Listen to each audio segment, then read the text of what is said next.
Welcome to this edition of Tuesday Talks with Twyla. If you caught last week's episode, we talked about energy leaks, things that take our energy, and things that give us energy. And if you did that exercise and you kind of did a review of the things in your life that you notice give you energy and the things that take your energy, you might find certain people that you feel like drain your energy. And in that episode, I kind of just let it land that way, right? But in this episode, I wanted to follow up with what you can do if you find that certain people and possibly situations because of the people drain your energy or feel like they suck your energy, or like if you're kind of looking through these things in your life and you're trying to make decisions about things you want to keep in your life or distance yourself from, you might not know how to navigate that. So I wanted to follow it up with two topics that can help you implement changes in your life if you're finding certain things take your energy. And the two topics are emotional manipulation and setting boundaries. And the first thing that I want to make sure is very clear. I say this all the time, but especially when we're talking about these topics, I want to make sure that we always remember that we are always in control of our thoughts, which create our feelings and produce our actions. So when we talk about emotional manipulation, or we talk about situations that feel like they suck our energy, what's happening is the environment or the person or the situation is infiltrating and affecting our thoughts. And when we can understand that, that's where we can put some distance, we can step back, we can take a look at our thoughts, and we can change and control our thoughts. Because if we don't do that, it can feel like our life is at the effect of the things around us, right? These things are pulling our energy, taking our energy, sucking our energy. But just know that only if we allow it. And it might not feel that way, and it might not even be something that you're aware of, but that's the purpose of this discussion today, is to build that awareness. The first step to building awareness is finding what that thought is, and that can be challenging. So I always recommend journaling, write it down. And even if you're not even sure, like, what to write, because you can't find the thought, I just recommend starting with something as simple as today is Tuesday.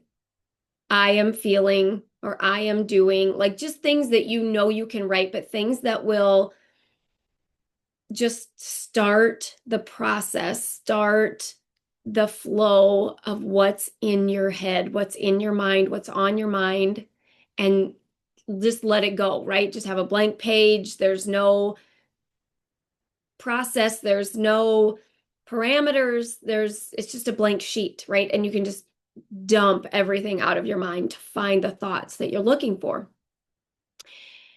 And there's no judging, right? You're just trying to build that awareness. You're trying to figure out what is inside of your head. And sometimes it helps to ask, like, how do I feel? Because sometimes we can relate to that and we can find that. And typically when you go through that, you'll get some thoughts. If you are writing down how do I feel, or you're just exploring how do I feel, you will have thoughts come through in that process as well.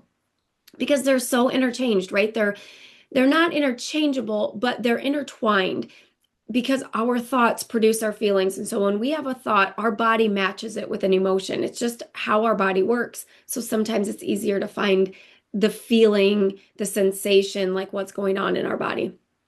So we have to take that step back. We have to find the thoughts and take the step back to take a look at it.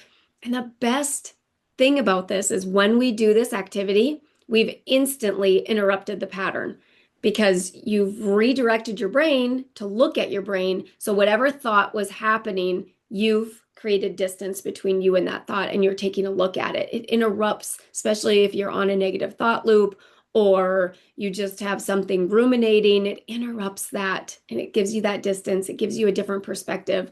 That in and of itself can be just like life-changing, situationally changing, right?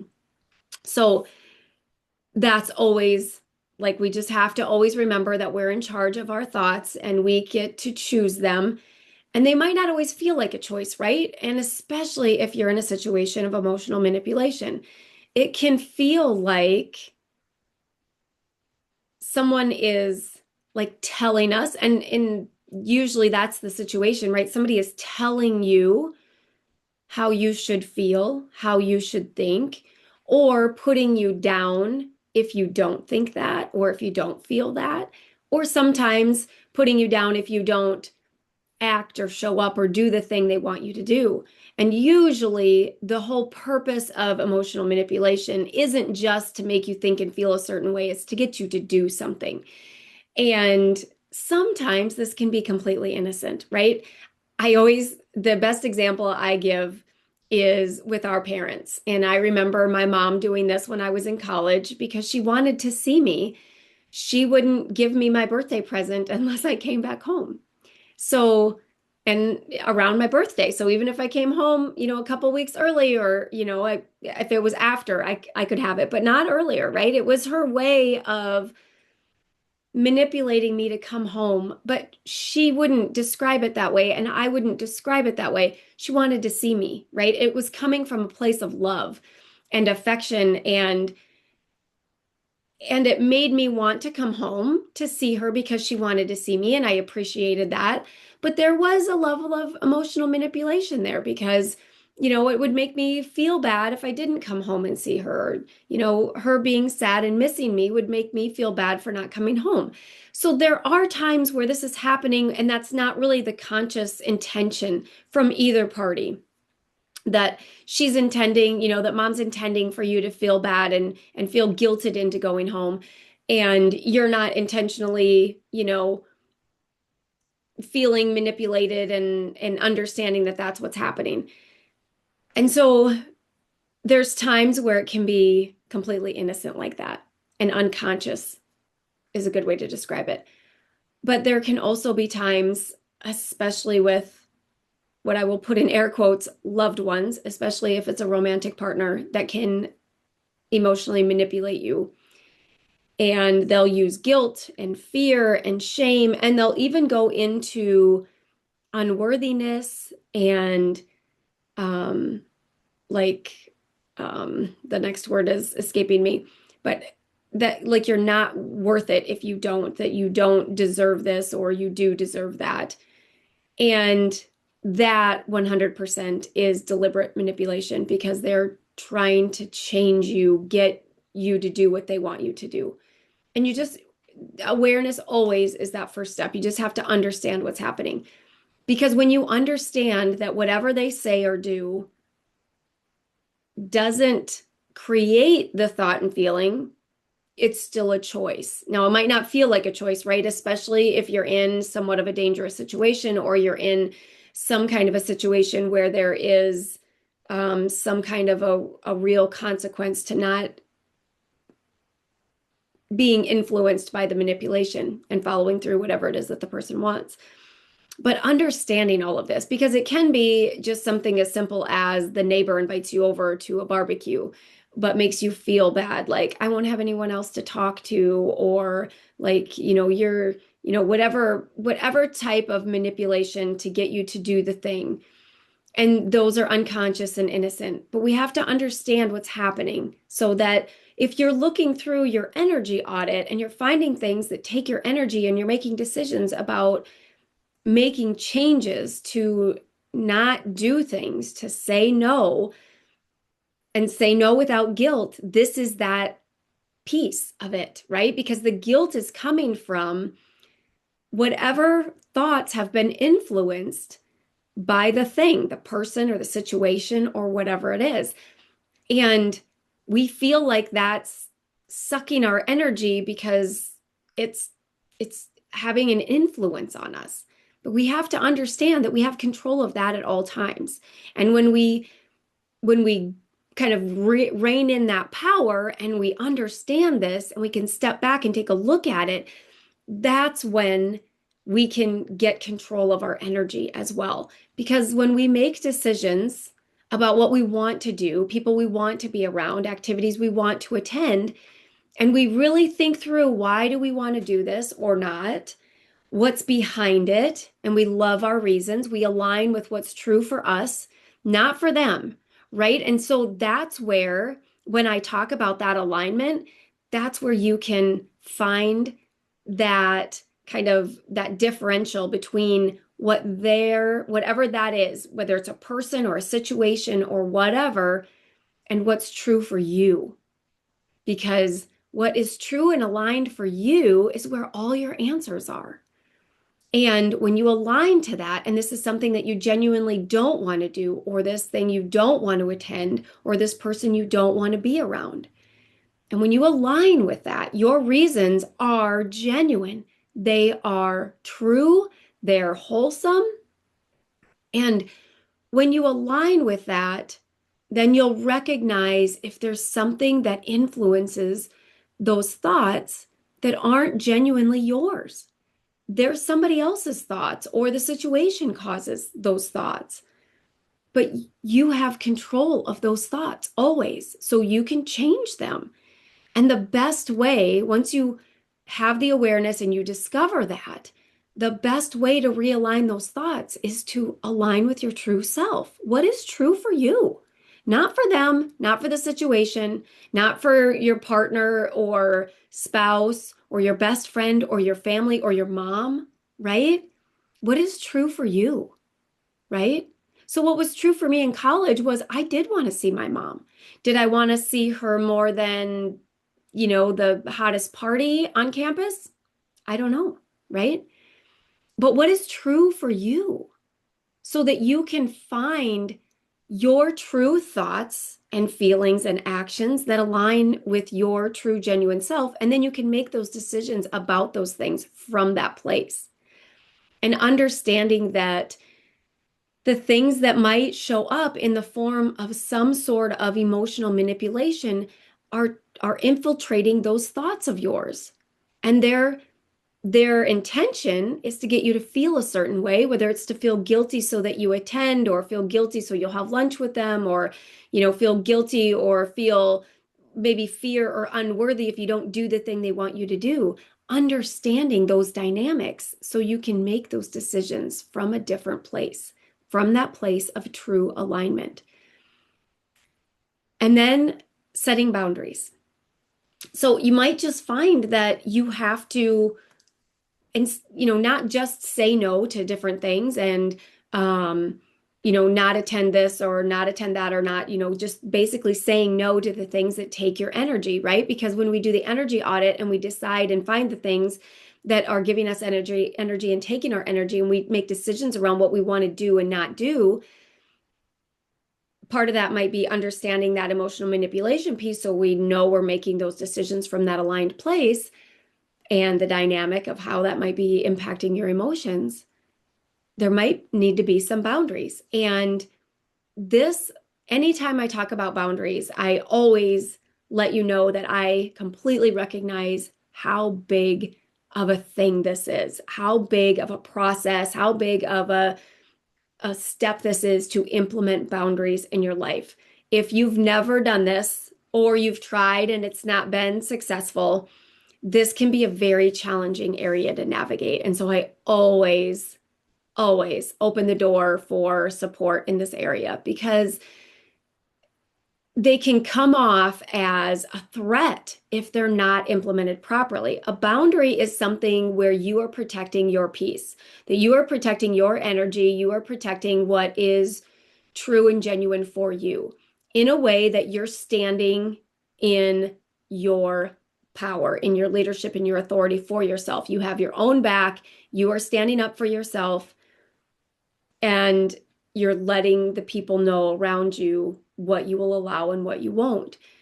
One of the first things, whether you believe in this or not, but one of the first things that I recognized when I kind of noticed people that had boundaries and people that didn't, and people that just continually had people mistreat them or talk to them a certain way, one of the first things that I noticed is that like some people just have this happen and some people never do.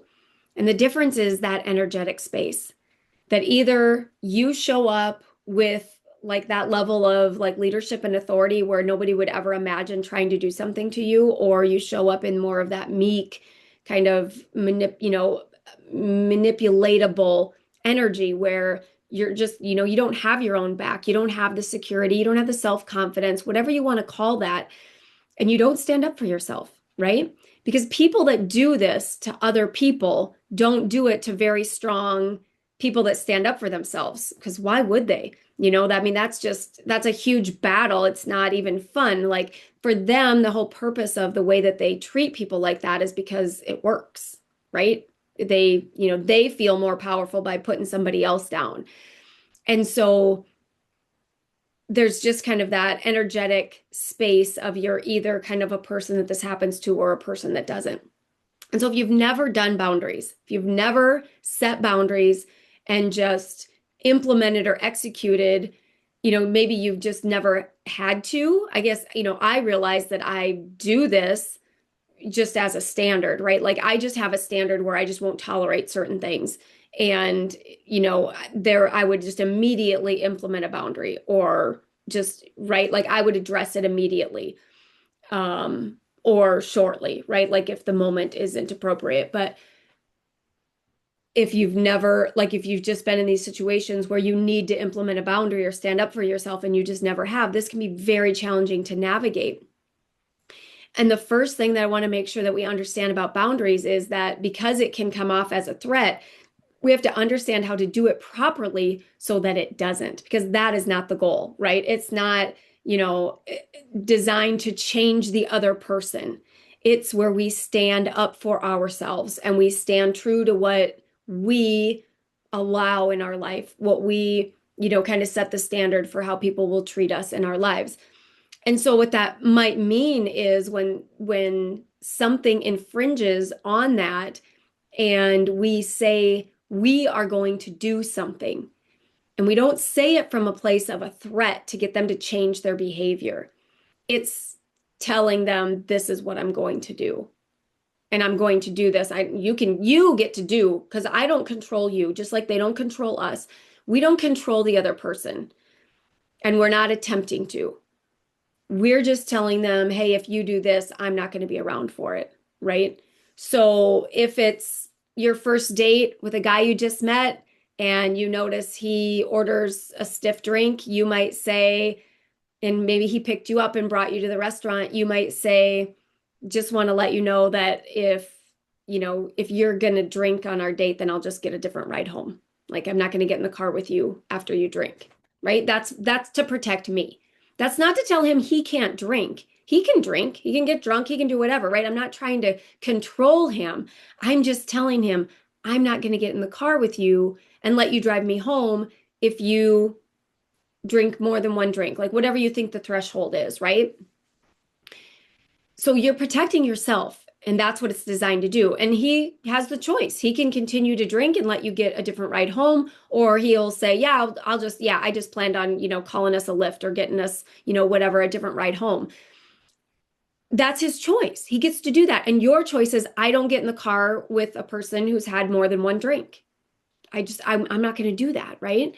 Say he picks you up and he lights up a cigarette and you're like, if you're going to smoke in the car, you need to pull over. I'm going to get out. Like, I'm not going to be in the car with you while you smoke.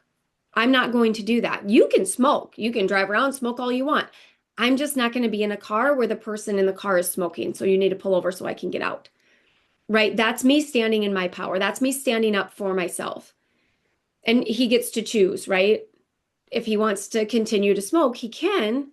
I'm not going to be in the car with him when he does it. That's my boundary. I won't do that. And so it can come off like a threat, like, right? Like we're telling them to stop smoking. We're not. We're telling them, I'm not going to be in the car with a person that smokes. So understanding the language difference and how to navigate that can be challenging, right? Because we don't want it to come off as a threat. We don't want it to come off as telling the other person what to do or trying to control them. But there you can see there can be a very fine line there. It can be very challenging. And so, and then if you feel like you aren't worthy or you don't have that like self-confidence or that belief in yourself that it's okay for you to do that, then maybe you're going to feel guilty. Like, well, what is he going to think of me if I say that? Well, I don't care what he thinks of me. If he thinks that, if he thinks something negative about me because I won't sit in the car with him while he smokes, that's on him. And 100% it is. It always is, right? Whatever they think, they get to choose their thoughts, they get to choose their actions, they get to choose all of it, right? The guy with the drink might think, well, what kind of a, uptight, you know, person is this? No, I'm a person that doesn't want to die in a car accident with a drunk driver, right? Like I'm not willing to put myself in that situation. I've got kids at home, whatever. I got parents, I got people. I don't want to die. I'm not going to get in the car with that person after they've been drinking. That's just, that's my level of standard, right?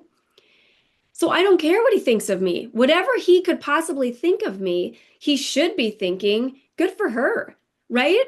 Good for her for standing up for herself. But here's the thing. Remember that thing I said at the beginning where you're kind of one of these people that this happens to or one of these that don't, right? If he thinks something negative of me for standing up for myself, we're not a match because I'm going to stand up for myself. I'm going to set boundaries. I'm going to protect myself. I'm always going to make sure that I make decisions that align with what's true for me. I'm not going to sit there and worry about my drive home. Like, I wonder how we're going to get home and just sit there through the whole date, like just ruminating on how safe am I going to be on the way home if he continues to drink. I'm not going to put myself in that situation just so he might not have a negative thought about me, that he might think that I'm uptight because I'm not so dumb that I'll get in the car with a drunk driver. Let him think that, right? So I'm one of those people. Like I'm going to stand in my power. I'm going to stand in my confidence that I'm not going to do that. I'm not going to put myself in that situation. And if he thinks poorly of me, thanks for dinner. It was nice to meet you, right? No bones about that at all. I'm not going to have another thought about it. I am not going to have any thoughts that I did something I shouldn't have done, that I did something that, if I did something that turned him off, good. Then we know right away. We didn't get 10 dates in and he thinks that that's okay, right? Or I've been allowing this and then I finally get to my breaking point and then all of a sudden I try to set this boundary and he's like, honey, you've been allowing this for weeks. Now all of a sudden you have a problem with it? So understand like what all of the outfall, right? Like all of the thoughts that he's been thinking about it, the thoughts that you've allowed, all the stuff that you've allowed this whole time.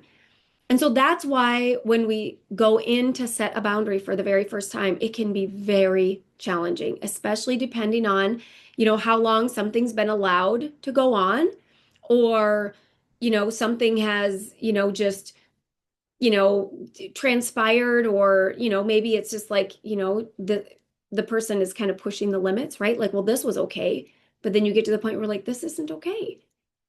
You get to decide that for yourself at any point in time because you always get to stand up for yourself. You are always worthy. You are always worth it, always to set a boundary to protect yourself. And that's not being selfish, right? So this is one of the things that I'll get feedback on is that like sometimes setting boundaries or standing up for themselves makes them feel selfish. And if you don't love yourself first, that's really hard. But you are worth it. You were worth it the day you were born and you're worth it still today. That worthiness is inside of you 100% and nothing about your life experience or anything that's happened to you from the day you were born until today affects that. But connecting with that, aligning with that true, genuine alignment for you, when you tap into that and everything comes from that place, that is a place of true love and genuine authenticity. That is who you are. And it might be clouded, it might be covered, right? Because of all the things that you've allowed in the past. But just know that that's there. And that's where you take these steps from. That's what you align to. That's what you connect to. That's where you find your reasons on why you want to do this. And it's not selfish, it's self-love. It's loving yourself enough to not get in the car with the drunk driver. It's loving yourself enough to not let the guy next to you smoke while you're in the car, right? Use whatever example it is, but loving yourself enough. And that doesn't mean that I'm better than him. That doesn't mean that I'm better than anyone else when I love myself first. I love me and I love you. And I'm able to love you more because I'm showing up from a place of love, not from a place of I'm better than you or, you should just do what I tell you. There's none of that, right? It's all aligned with our true self. And when we do that, we come from a place of love, right? I mean, we're not telling him from a place of you should stop drinking. It's this is what's true for me. I won't get in the car with a drunk driver. And if you have any other thoughts about that, telling a person that, how you think they'll feel about you after you say that, you have to redirect that and get curious about how do you really truly feel about yourself? Because that's not about him. If he's willing to get drunk at dinner and drive his date home, that is on him. That is 100% his to own. He's okay with that. That doesn't mean you have to be, right? You get to decide all of these things for yourself. And if someone is going to think negatively of you because of the decisions that you make, then they're not your people. And not being around them is actually a good thing. So weeding that out, like that is the added benefit, is you start building people around you that want to build you up, that would stand behind you and go, absolutely, she's not getting in the car with a drunk driver. Are you kidding me? Right? They would stand up for you. That's what you get to do for yourself. And everyone around you will stand up for you and you will stand up for them. They won't be like, what's the matter with you? Like, you're not, you're not going to let him drink because how they're looking at it, right? Like you're trying to manipulate him or you're trying to control him. No, I'm protecting me. No, he can drink all he wants. I never told him he can't drink. I stand in my decision. What's aligned for me is I won't get in the car with a drunk driver. He can get drunk. He can drink all he wants. He can do whatever he wants. He can drive himself home. I mean, I would recommend if he was drunk, I would want to take his keys and I would want to influence that piece, but that's not my responsibility. And if I'm just meeting him on the first date, right? Like, all of these things play into that, but I'm going to stand up for myself. And I want people around me that are going to stand up for me and they're going to support my decisions because they're aligned for what's best for me. And when you do this, the people around you will be like that. That's the thing I've noticed is the friends that I have that are treated differently. And they're typically they're the nicest people, right? They're the nice, and not that the other people around us aren't nice, right? But they are taken advantage of. Their niceness is taken advantage of because they don't stand up for themselves. They don't set boundaries. They don't say no. They don't put things into place that are truly aligned for what's best for them. They sit through that dinner with that person and they worry about how they're going to get home and what they're going to do, right? They worry about what he's going to think if she says, I can't get in the car with you. Like she might just let him drink all night and then be like, well, maybe he'll only drink, we'll just see how it plays out and I'll decide later, right? And then the end of the night comes, end of the dinner comes, and he's, wobbling through the restaurant, fishing his keys out, expecting to drive you home. And then what? Right? So just all of the understanding of what's happening in all of these situations and standing behind what's truly aligned for you. And when you do that and you come from that place of love, every one of these decisions, and it might clear, right? It might clear your crowd a little bit, but it's going to draw in the right people and it's going to turn off the wrong ones. And you'll be left with a life where you get to stand up for yourself and the people around you will appreciate it. And they will stand up for you too. They won't try to take advantage of you. They won't try to make you feel bad. They will, they will, they will know and they will feel that you're coming from your true aligned self. And there's something about that, right? Like there's something about these people that do allow that, that the people that are like vultures around that, they recognize that and they're drawn to those. Because what I hear from those people is, why do these people keep doing this to me? Because you allow it. And there's an energy about you that lets them know that it's okay. And they're attracted to that because that's the kind of person they are. They're looking for people like you because it makes them feel better. That's what they use to make themselves feel better. What an awful scenario, right? And when that's all the people that you're around are like that, talk about taking your energy. Those types of scenarios, if you're worried about what the person is thinking, or you're worried about how you should, what should I be saying, or how should I be acting because of how they might be thinking about me, that's what's going through your mind. Imagine all that energy that takes up your brain space instead of just truly connecting with the people on a genuine level of what's true for you and genuine for you.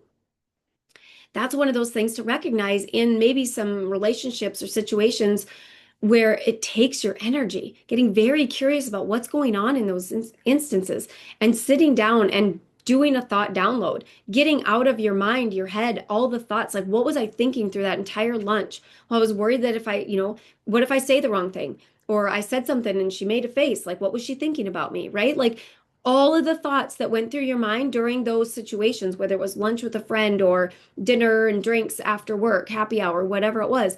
But anything that takes your energy, get curious about it and then figure out, like, was there some manipulation? Was I allowing these thoughts to infiltrate? Was I taking them on for myself? And if you go back and watch the episode called Picking Up a Penny, that's what it is, right? Those aren't ours. They're theirs. They're their thoughts. They're their influence that they're trying to infiltrate. And I can tell you that's why those people aren't around me, because it doesn't work. And then they don't, it doesn't work for them either, right? Because they want to be around people they can influence. And so when we pick up that penny, we're taking on that thought for ourselves. We're letting that thought infiltrate. We're letting it influence us. We're letting it manipulate us. And so we've picked up a thought that's not ours. We've picked up a penny. Put it down, right? You don't have to take that on. And there's times where things are said or things are done and you have to self-evaluate, and there might be some truth to something that was said, and you have to realign and reconnect and kind of get curious about what's going on truly for you, right? Maybe you overreacted, maybe you kind of snapped at somebody that said something, and you have to get curious about what your action or reaction was, right? But always know that all of this comes back to us. We control our thoughts, which control our feelings. So we always have control of that. It doesn't always feel that way. So I want to make sure that we understand that if I'm saying that and you just have doubt and skepticism because that's not how the experience feels for you, that's the first part of the work, right? And that was the first thing I said. The awareness is always the first step. And if you're like, I don't even know where to start, that's where you start. You grab your blank sheet of paper and you're like, what are all the thoughts I'm thinking? Or how am I feeling right now? Or even just go back through the scenario. I saw Sally for lunch. Sally said this, right? And then I said that. Okay, what was I thinking when I said that? What was I thinking when Sally said that? Like, get curious about the thoughts and feelings. Like, how did I feel when Sally said that? Okay, and when you do that, you'll find the thoughts too. But you just have to. I always like to write it down because you've actually put, right? You can see that you have a physical distance between you and the thoughts. It's on the paper. And there they are. And you can step back. You can take that step, put that distance, take that space. And you've interrupted all of it. Now you are in a different frame of mind, right? You've kind of, your brain, you're using your brain to look at your brain. And that's what thought work is. That's where you grab the reins. That is the moment right there where you grab the reins, when you have control. And even if you don't feel like you have control at that point, right? But you are building the awareness of what's going on in your mind. And when you can experience that, that's when you see the reins and then you can grab them. Do I want to think this? Right? The control in all of it is making the choice, making the decision. Do I want to keep thinking this? Right? So you know, that's what all of this work is awareness of the thoughts and deciding if that's still what we want to think, because we can change it. And not that that is super easy either, right? So once you get this figured out, making the changes can be challenging, whether it's recognizing emotional manipulation and how we, say no to things and feel good about it, how we put boundaries in place, right? So that's all part of this work. And the thoughts behind it and the beliefs are what are like your armor, right? That's what reinforces you. And that all comes from how you think and feel about yourself, loving yourself first, so that you feel confident in recognizing the emotional manipulation and setting boundaries, right? And connecting and aligning with that for you, not for what you think it should be, not for what somebody tells you it should be. What is true for you? That is the foundation of all of it. I hope this is so helpful. I hope that you find all the things in your life that do take your energy and make changes around those areas. And I hope you find the things that give you energy and you find ways to put more of that into your schedule, put more of that into your life. It's all available to you. It's our free will, right? As we just experienced the 4th of July and the freedom and independence that that represents, that's what this work is. We all have this ability within us at all times.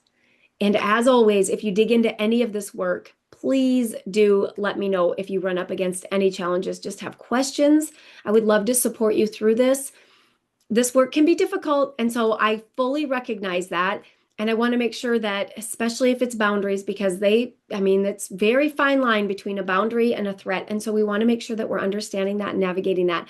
So just know that my inbox is always open. I'm always eager to help. So if you have any questions, any challenges, always feel free to reach out and let me know. Until next week, I hope you have an amazing week, and I will see you next week on Tuesday Talks with Twyla.